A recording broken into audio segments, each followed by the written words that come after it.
नमस्कार, मैं हूं राहुल राजपूत। प्रयागराज में सुहागरात पर चाकू निकालने वाली दुल्हन के मामले में नया मोड़ आ गया है। दुल्हन और मायके वालों ने पति कप्तान और ससुराल वालों के आरोप को पूरी तरह खारिज किया है। दुल्हन ने पति पर मारपीट करने और उसके पहले से शादीशुदा होने के आरोप लगाए हैं। तो वहीं दुल्हन के घर वाले भी अब मामले में पुलिस से शिकायत करने की बात कर रहे हैं। सोनम मुस्कान के बाद अब चाकू वाली दुल्हन। सुहागरात पर पति को चाकू दिखाकर दी धमकी। डर के साए में पति ने गुजारी 3 खौफनाक रातें। सुलह के बाद भी नहीं मानी दुल्हन, प्रेमी संग हुई फरार। मेरठ की मुस्कान और इंदौर की सोनम रघुवंशी के बाद प्रयागराज की चाकू वाली दुल्हन सुर्खियों में है। चाकू वाली वो दुल्हन जिसने सुहाग की सेज पर पहुंचते ही पति को तगड़ा झटका दिया। दूल्हा को करीब आते देख दुल्हन ने घूंघट हटाया और तकिए के नीचे से चाकू निकालकर पति के सपनों को चकनाचूर कर दिया। सर 29 अप्रैल को हमारी शादी हुई थी और मैं तो बहुत खुश था सर उस दिन। और रात को जो है जब मैं गया लड़की के पास तो सर वो चाकू ली हुई थी। मैं सोचा ये चाकू क्यों ली है, तो मेरे मन में कुछ ऐसे मैं सोचने लगा कि चलो कॉमन सी बात है, चाकू ली होगी। लेकिन सर मैं जब उसको टच करने गया तो मुझे चाकू कह रहे मतलब धमकी देने लगी कि अगर टच करोगे हम तुमको मार देंगे या तुमको मारेंगे, अपने आप को मार देंगे। प्रयागराज के कप्तान निषाद जब शादी के बाद नई नवेली दुल्हन को लेकर आया तो उसकी खुशी का ठिकाना नहीं था। लेकिन सुहाग की स्टेज पर पहुंचते ही उसे तगड़ा झटका लगा। जैसे ही वो अपनी खूबसूरत दुल्हन के पास पहुंचा, उसने तकिए से चाकू निकाल लिया। दुल्हन ने कहा कि नजदीक मत आना, मैं किसी और की अमानत हूँ। फिर ये हर रात का सिलसिला हो गया। दहशत और बेइज्जती के साए में पति बंद कमरों में घुटता रहा। 3 दिनों तक ये सिलसिला चला। आखिरकार परेशान दूल्हे ने 3 मई को पूरी बात अपनी मां को बता दी, जिसके बाद घर में हंगामा शुरू हो गया। लेकिन दुल्हन ने साफ साफ कह दिया कि उसका लव अफेयर है, उसे उसके बॉयफ्रेंड अमन के पास भेज दो। जिसके बाद मामला रिश्तेदारों के बीच सुलह तक पहुंचा। बीते दिनों की घटनाओं को देखते हुए परिजनों ने पुलिस में भी इसकी सूचना दी, पंचायत भी हुई। मगर इस बीच दुल्हन घर की दीवार फांदकर बॉयफ्रेंड के साथ फरार हो गई। अब पति और परिवार वाले थाने के चक्कर काट रहे हैं। 2-3 दिन सर समझ लीजिए साथ में थे कि हमको नींद नहीं आती थी सर। मैं बहुत डर गया था। और उसके बाद सर एक दिन ऐसे मैं सो गया था।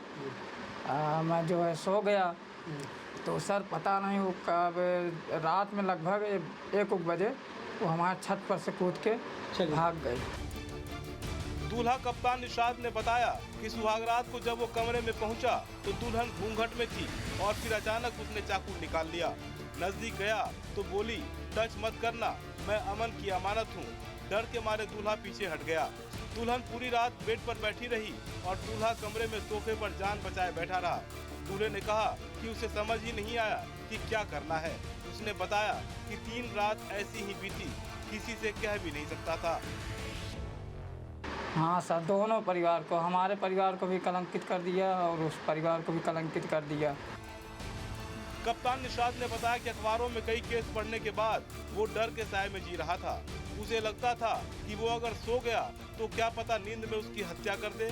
पति ने बताया कि दुल्हन आधी रात के बाद सो जाती थी। इसके बावजूद डर के मारे वो रात भर जगा रहता था और जब भी उसकी बात होती तो वो प्रेमी के साथ रहने की ही बात करती थी और धमकी भी देती थी। बोल रही थी कि हमको आप केदारनाथ घुमाने ले चलिए। तो हम सर फिर उसके बाद मतलब कांड पहले कह रही थी। हाँ, लेकिन फिर जब वो हमको चाकू दिखाई तो मेरे भी दिमाग में आया, अरे तो सही बात ये लग रहा है जो ये राजा रघुवंशी के साथ हुआ है, ये सब सोनम लोग और जो ड्रम में भर दी थी वो सब, तो ये मेरे साथ भी ऐसा कर देते। तब उस दिन मेरे दिमाग में आने लगा। सर मैं बहुत डर गया था उतने समय। अब पूरी घटना को तारीखों में समझ लीजिए। 29 अप्रैल को कप्तान की शादी हुई। 30 अप्रैल को दुल्हन घर आई। 2 मई को प्रीति भोज का आयोजन हुआ। 3 मई को दूल्हे ने हकीकत बताई। 4 मई को परिजनों ने थाने में तहरीर दी। 4 मई को ही रिश्तेदारों को बुलाकर सुलह कराया गया। 25 मई को सुलह के बाद दोबारा दुल्हन घर लौटी। 1-2 दिन सब ठीक रहा, फिर ड्रामा शुरू हुआ।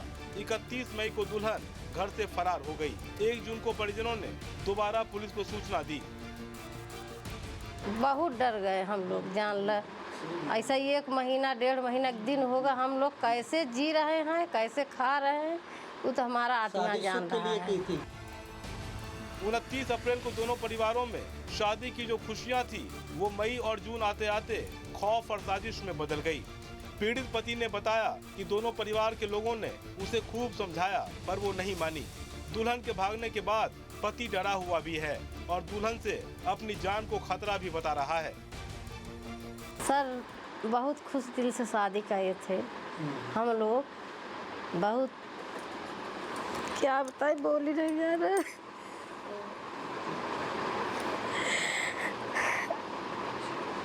तो बहुत से तक डर क्यों लग रहा है? हमारे लड़के के साथ बड़ी गलत कर रही थी सर, अगर मार देती तो हम क्या करते सर। सर फंसाने चाकू लेकर हमारे लड़के को मारती थी, लग दिखाती थी, धमकाती थी कि हम हमारे पास आओगे तो हम तुमको मार दूंगी, हम अमन के पास जाएंगे, हम उससे प्यार करते हैं सर। हम लोग को बहुत जीना मुश्किल हमारे लड़के कर दी सर। दुल्हन के रवैये से परिवार के सभी लोग परेशान हैं। दूल्हे की मां ने बताया कि 2 दिन सब ठीक रहा, फिर जब भेद खुला तो इस बात का डर भी सताने लगा कि कहीं वो कुछ कर न ले या किसी का कोई नुकसान न कर दे।